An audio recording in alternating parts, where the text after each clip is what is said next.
unos pinzones, eran unos marineros que se fueron con Colón, que era un viejo bucanero, y se fueron a Calcuta a buscar algunas playas, y los indios motilones les cortaron la retirada. Colón, Colón. Sí, señores, acá arrancamos un nuevo programa de La Oreja Activa en FM Vox 92.9. Samantha, nuestra operadora, buenos días, ¿cómo le va? Dice que no tiene un buen día, pero bueno, vamos a tratar de hacérselo un poco mejor. Hoy, sábado 18 de octubre, buen sábado para todos, amigos y amigas, amigos.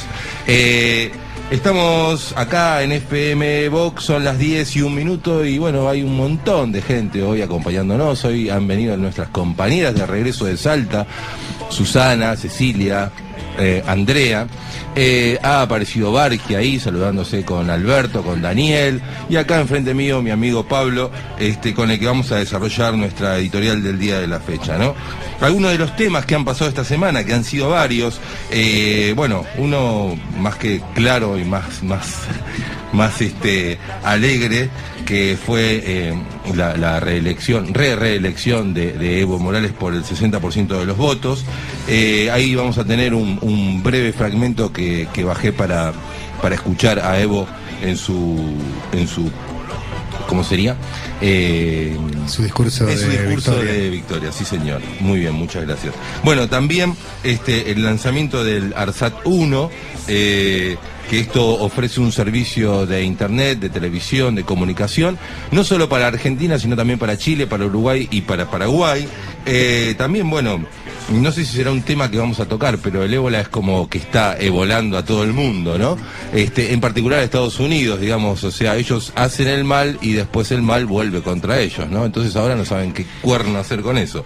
En fin, que es una enfermedad que se descubre ya por 1976, digamos, en la parte americana, en Santo Domingo. Estuve averiguando, sí.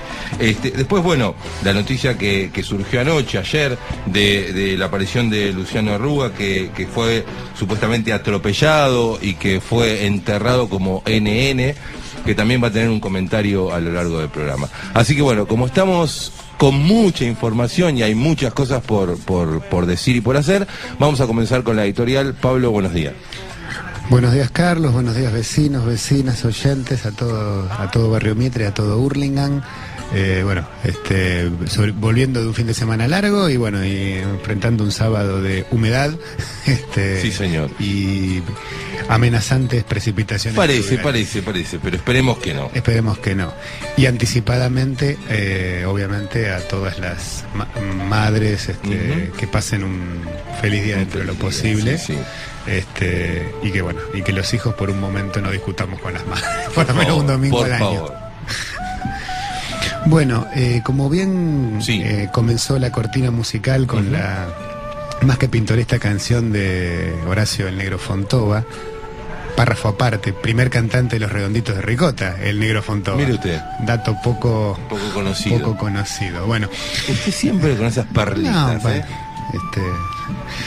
el 12 de octubre, es decir, el domingo pasado, en el contexto, digamos, del recordatorio del mal llamado Día de la Raza, en realidad el inicio de la incorporación violenta del territorio americano al imperialismo global, ¿verdad? Ese 12 de octubre se produjo la reelección por el 61% de los votos del primer presidente indígena, transformando entonces una fecha vinculada al inicio de 300 años de colonialismo explotador en una fecha vinculada a la independencia nacional y por supuesto a la transformación social. Bolivia, o sea el territorio de lo que hoy es Bolivia, hace 500 años era el corazón del imperio más desarrollado de todo el continente y tal vez uno de los más desarrollados del mundo, el imperio incaico. Un imperio que tenía sistema de canales y de riego, caminos pavimentados, construcciones impresionantes que hasta el día de hoy se mantienen en pie. andenes de cultivo que les permitían plantar de todo en medio de la cordillera de los Andes, música politonal, un idioma rico como el quichua y el aymara que todavía sobrevive, una religión muy bien estructurada y plagada de mitos y de leyendas hermosas, un conocimiento profundo de aritmética y de astronomía. Eso era Bolivia hace 500, lo que hoy es Bolivia hace 500 años. Hace 250 años, en el corazón de Bolivia, la ciudad de Potosí era la ciudad más poblada de todo el continente sudamericano. Era la única ciudad de Sudamérica con universidad, la única ciudad de Sudamérica con una catedral barroca, la única ciudad del continente con una sinfónica de música barroca y de cantos gregorianos. La primer composición de música barroca gregoriana se hizo en la ciudad de Potosí. Esa ciudad de Potosí era exportadora del 50% de todas las riquezas que exportaba América. Es decir, hace 250 años, Potosí y Bolivia no eran ni por asomo un país pobre. Claro. Hace 100 años, un poquito menos, a mediados del siglo XX, Bolivia tenía el 60% de analfabetismo. Los mayores índices de pobreza y de desnutrición infantil, solamente superado por Haití. Y la mayor concentración de la tierra en pocas manos, solo superado por Paraguay. Bolivia no era el país más pobre de América del Sur. Bolivia era el país más empobrecido de América del Sur. Y si hay, que es otra cosa. Y si hay un empobrecido, es porque hay un empobrecedor. A ver, hagamos un breve repaso histórico de Bolivia. A comienzos del siglo XX, en realidad, la compañía californiana Standard Oil, propiedad de David Rockefeller y del abuelo de George Bush, y la Shell, compañía anglo-británica, más la oligarquía terrateniente, más el ejército patricio boliviano de origen prusiano, mayoritariamente,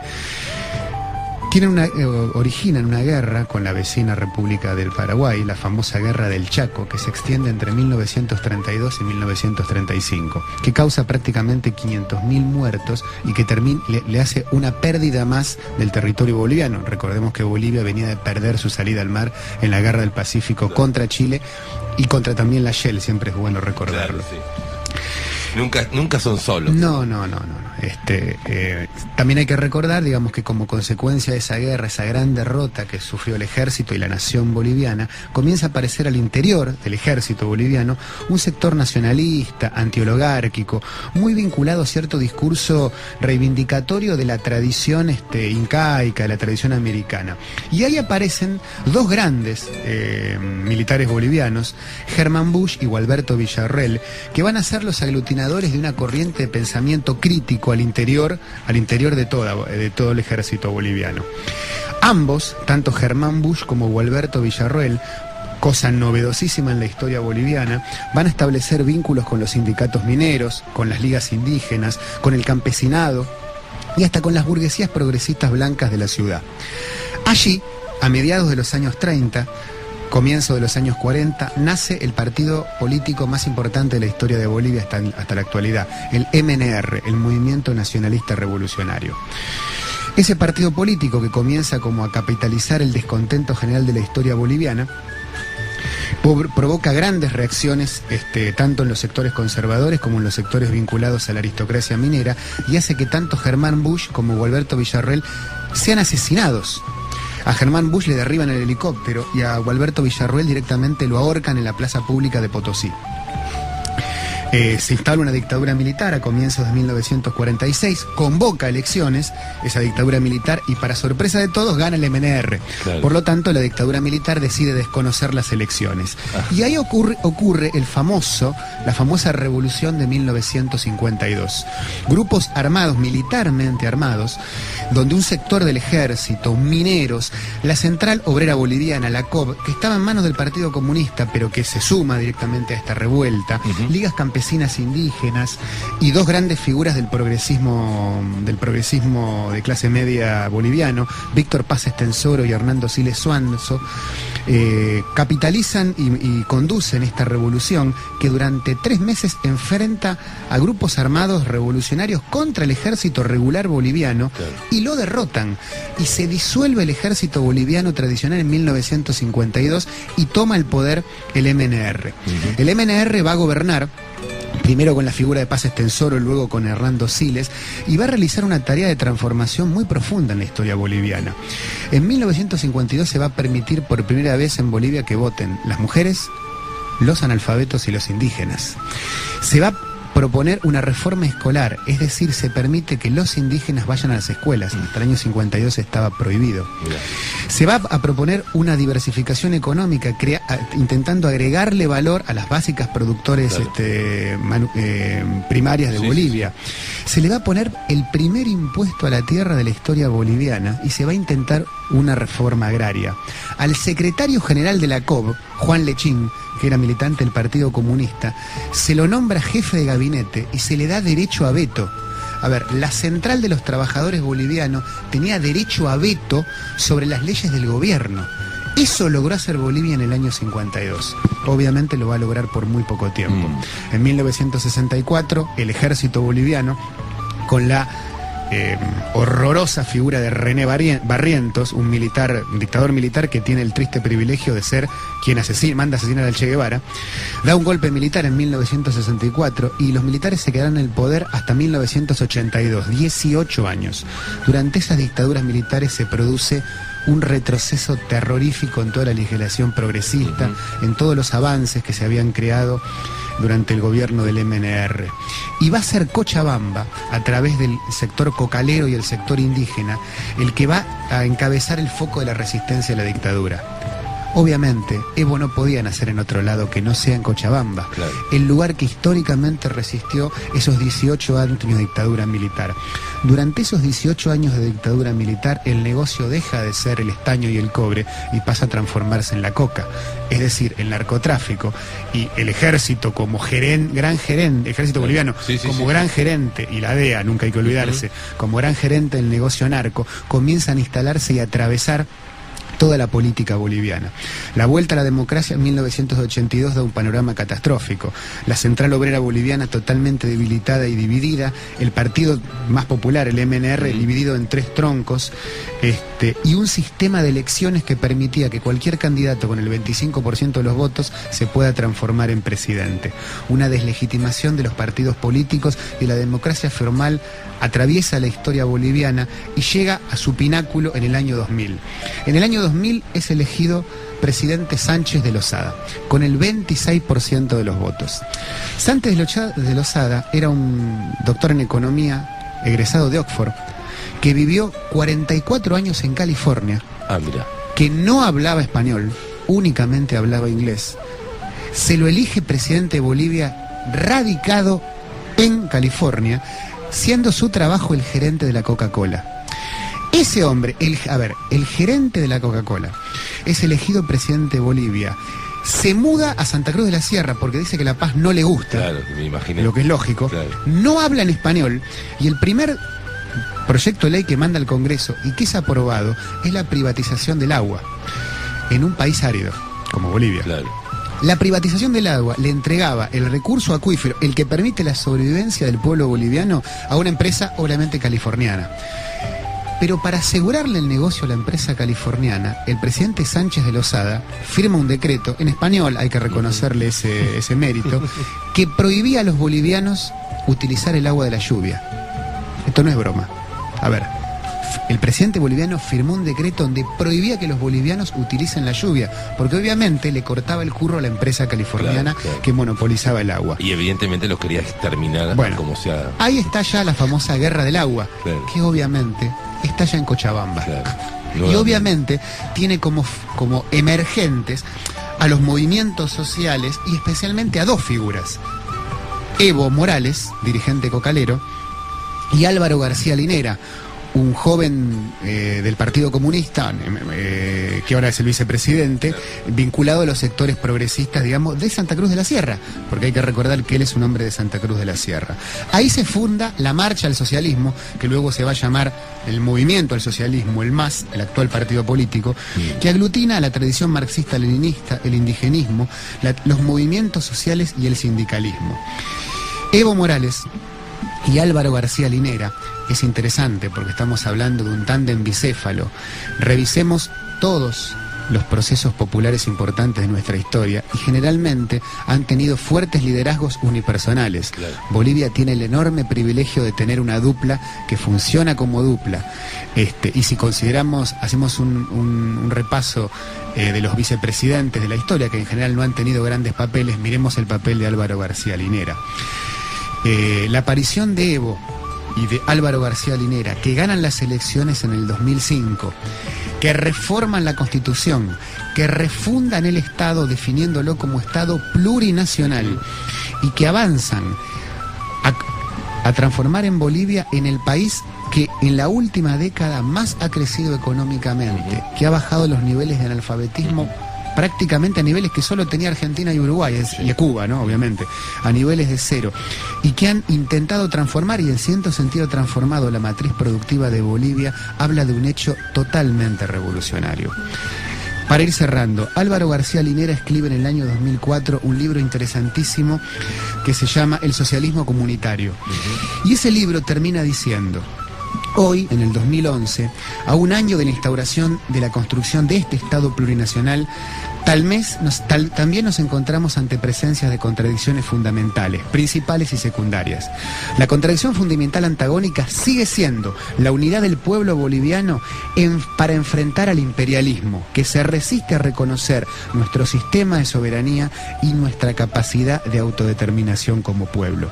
Las contradicciones principales se demuestran en la lucha del pueblo boliviano frente a los residuos fragmentarios del neoliberalismo, del poder regional y de la derecha mediatizada. Pero también surge tensiones secundarias y no antagónicas al interior del bloque popular revolucionario. Surgen contradicciones en el interior de nuestros pueblos.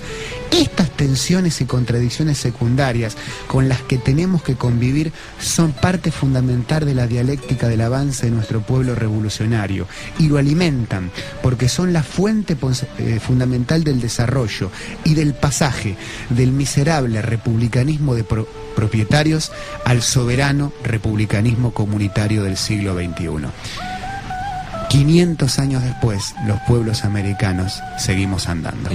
Sí, señor. Excelente, excelente editorial. La verdad, digo, cada vez más claro y más concreto, Pablo. Muchas gracias por el laburo, porque sé que eso lleva un laburo y porque hay un trabajo muy a conciencia de cada una de las cosas que decís. Y la verdad que es muy emocionante lo que transmitís, lo que sucede y lo que nos motiva a seguir laburando, ¿verdad? Sí, y el privilegio de ser testigos de una época histórica. Total. Que muchos pensamos que no íbamos a ver nunca. Total. ¿No? Bueno, vamos a cerrar la editorial. ¿Y con qué tema vamos nos vamos a cerrar a ir? La editorial con un clásico del cantautor mexicano Gabino Palovares, en la voz de quien para humildemente ha sido la mejor cantante de la historia latinoamericana de la historia, que me disculpen el club de fan de Mercedes Sosa, pero la mejor de todos los tiempos ha sido y es Amparo Ochoa. Así que una grabación en vivo de septiembre de 1991 en México, La maldición de Malinche. Ahí va.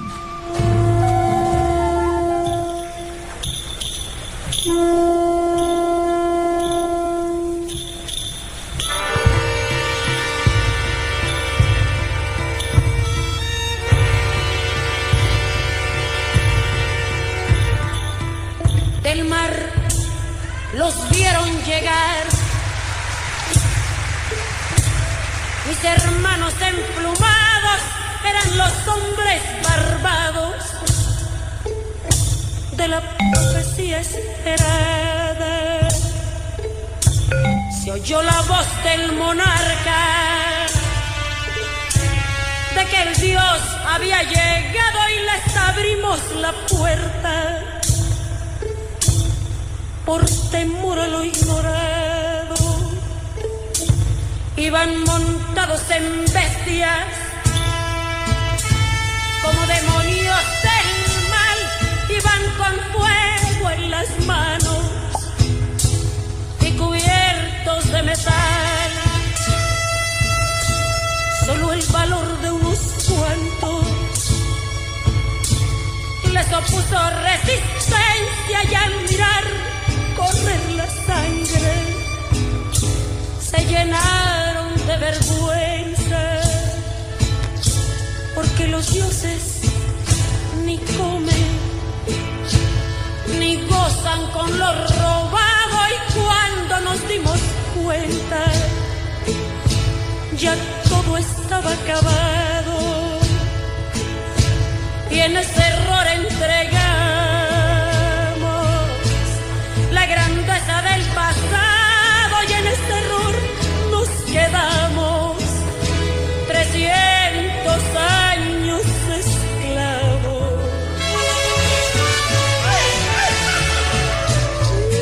Se nos quedó el maleficio de brindar al extranjero nuestra fe, nuestra cultura, nuestro pan, nuestro dinero. Les seguimos cambiando oro por cuentas de vidrio y damos nuestras riquezas por sus espejos con brillo. Hoy en pleno siglo XX nos siguen llegando rubios y les abrimos la casa, los llamamos amigos, pero si llega cansado un indio de andar la tierra, lo humillamos y lo vemos como extraño por su tierra. Tú, hipócrita que te muestras humilde ante el